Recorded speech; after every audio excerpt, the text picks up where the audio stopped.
ಇಲ್ಲ, ಅದಕ್ಕೆ ಆಲ್ರೆಡಿ ನಾನು ರಿಯಾಕ್ಟ್ ಮಾಡಿ ಪದೇ ಪದೇ ರಿಯಾಕ್ಟ್ ಮಾಡಲ್ಲ. ಈಗಾಗಲೇ ನಾನು ಅದ್ರ ಬಗ್ಗೆ ಹೇಳಿದ್ದೀನಿ, ಮತ್ತೆ ಹೇಳೋದು ಅವಶ್ಯಕತೆ ಇಲ್ಲ.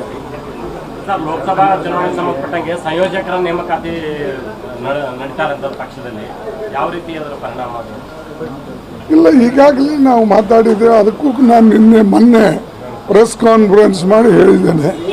ಅದಕ್ಕೆ ನಾವೆಲ್ಲ ಇಂಡಿಯಾ ಎಲ್ಲ ಪಾರ್ಟೀಸ್ ಒಕ್ಕಟ್ಟಾಗಿ ಈ ಚುನಾವಣೆಯಲ್ಲಿ ಒಂದಾಗಿ ಹೋರಾಟ ಮಾಡೋಣ ಅಂತಕ್ಕಂಥದ್ದನ್ನು ನಿರ್ಣಯ ತಗೊಂಡಿದ್ದೇವೆ. ಅದೇ ರೀತಿಯಾಗಿ ನಾವು ಕೆಲಸ ಮಾಡ್ತಾ ಇದ್ದೇವೆ.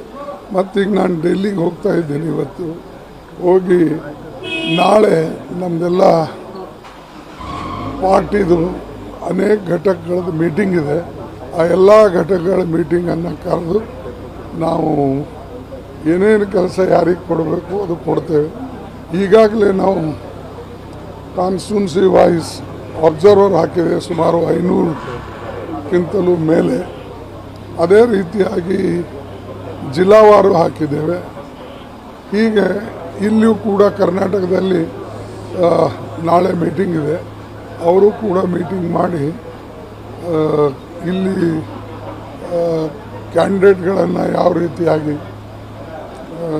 ಫಿಕ್ಸ್ ಮಾಡಬೇಕು, ಇದು ಎಲ್ಲನೂ ಕೂಡ ಕರ್ನಾಟಕ ರಾಜ್ಯದಲ್ಲೂ ಮಾಡ್ತಾರೆ. ಬೇರೆ ಕಡೆಯೂ ಕೂಡ ಈಗಾಗಲೇ ಕೆಲಸ ನಡೆದಿದೆ. ಬರಲ್ಲ, ಈಗ ಇಂಟರ್ನ್ಯಾಷನಲ್ ವಿಚಾರಕ್ಕೆ ಬಂದರೆ ಒಂದೊಂದು ನಮ್ಮ ಅಕ್ಕಪಕ್ಕದಲ್ಲಿರುವಂಥ ಒಂದೊಂದು ರಾಷ್ಟ್ರಗಳ ಜೊತೆಗೂ ನಾವು ಸ್ನೇಹನ ಕಳ್ಕೊತಾ ಇದ್ದೀವಿ ಸರ್. ಈಗ ಮಾಲ್ಡೀವ್ಸ್ ಮೋದಿ ಅವರು ಹೋಗಿ ಬಂದ ನಂತರ ಮಾಲ್ಡೀವ್ಸ್ ಕೂಡ ನಮ್ಮ ಮಿತ್ರ ರಾಷ್ಟ್ರ ಅನ್ನೋದು ದೂರ ಆಗ್ತಾ ಇದೆ. ಏನು ಹೇಳಕ್ ಬಯಸ್ತೀರಿ ಸರ್ ಈ ಸರ್ಕಾರ? ಇಲ್ಲ, ಈಗಾಗಲೇ ನಾ ರಿಯಾಕ್ಟ್ ಮಾಡಿ ನೀವು ಬಹುಶಃ ಓದ್ಲಿಕ್ಕೆ ಇವತ್ತಿನ ಇದರಲ್ಲಿಯೂ ಕೂಡ ಇದೆ. ಈ ಮೋದಿಯವರು ಬಂದ ಮೇಲೆ ಎಲ್ಲನೂ ಕೂಡ ಪರ್ಸ್ನಲ್ ಆಗಿ ಅವರು ತೆಗೆದುಕೊಳ್ತಾ ಇದ್ದಾರೆ.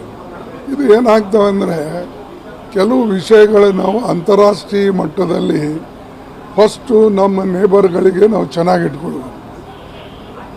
ಅಂಥ ಕೆಟ್ಟ ಪರಿಸ್ಥಿತಿ ಬಂದಾಗ ನಾವು ಹೋರಾಟ ಮಾಡಬೇಕಾಗ್ತದೆ. ಯಾವ ರೀತಿಯಾಗಿ ಇಂದಿರಾ ಗಾಂಧಿ ಪಾಕಿಸ್ತಾನ ವಿರುದ್ಧ ಹೋರಾಟ ಮಾಡಿ ಬಾಂಗ್ಲಾದೇಶನ್ನು ಲಿಬರೇಟ್ ಮಾಡಿದ್ರು.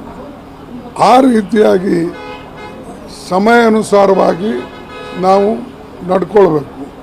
ಇಲ್ಲಿ ಯಾವಾಗಲೂ ಕೂಡ ಯಾರಿಗಾರ ಅವ್ರು ತಪ್ಕೊಳ್ತಾರೆ, ಯಾರಿಗೆ ಅವ್ರು ಕೆಟ್ಟವ್ರು ಅಂತ ಮತ್ತೆ ಅವರೇ ಎಲ್ಲ ಪಾಲಿಸಿಗಳನ್ನು ಹಿಂದಿನ ಪಾಲಿಸಿಗಳಿಗೆ ಟಿಪ್ಪಣಿ ಮಾಡೋದು, ರೈಟ್ ಫ್ರಮ್ ನೆಹರು ಹಿಡ್ಕೊಂಡು ಏನೂನೇ ಮಾಡಿಲ್ಲ ಅವರು ಅಂತ ಹೇಳೋದು, ಇದು ಸರಿ ಇಲ್ಲ.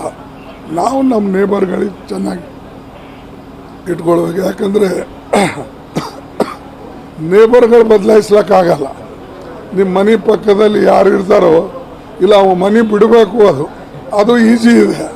ಆದರೆ ದೇಶಗಳು ಭೌಗೋಳಿಕವಾಗಿ ನಾವು ಒಂದು ಇಂಚಿಂಚು ಜಾಗಕ್ಕೆ ಹೋರಾಟ ಮಾಡ್ತೇವೆ. ಅವ್ರೇನು ಬಿಟ್ಟು ಹೋಗಲ್ಲ, ನಮ್ದು ಕಸ್ಕೊಳ್ಬೇಕಂತಾರೆ. ಅದಕ್ಕಾಗಿ ನಾವು ನಮ್ಮ ನೇಬರ್ಸನ್ನು ಬದಲಾವಣೆ ಮಾಡೋಕ್ಕೆ ಆಗೋದಿಲ್ಲ. ಯಾವುದೇ ರೀತಿಯಲ್ಲಿ ನಾವು ಒಂದಾಗಿ ಹೋಗಬೇಕು. ಮತ್ತು ಅವ್ರು ನಮ್ಮ ಮೈ ಮೇಲೆ ನಮ್ಮ ರಾಷ್ಟ್ರಕ್ಕೆ ತೊಂದರೆ ಬಂದಾಗ ನಾವು ದೇಶದ ಐಕ್ಯತೆಗಾಗಿ ಮತ್ತು ದೇಶದ ಸುರಕ್ಷತೆಗಾಗಿ ಹೋರಾಟ ಕೂಡ ಮಾಡಬೇಕಾಗ್ತದೆ. ಅದರಲ್ಲಿ ಎರಡನೇ ಮಾತಿಲ್ಲ.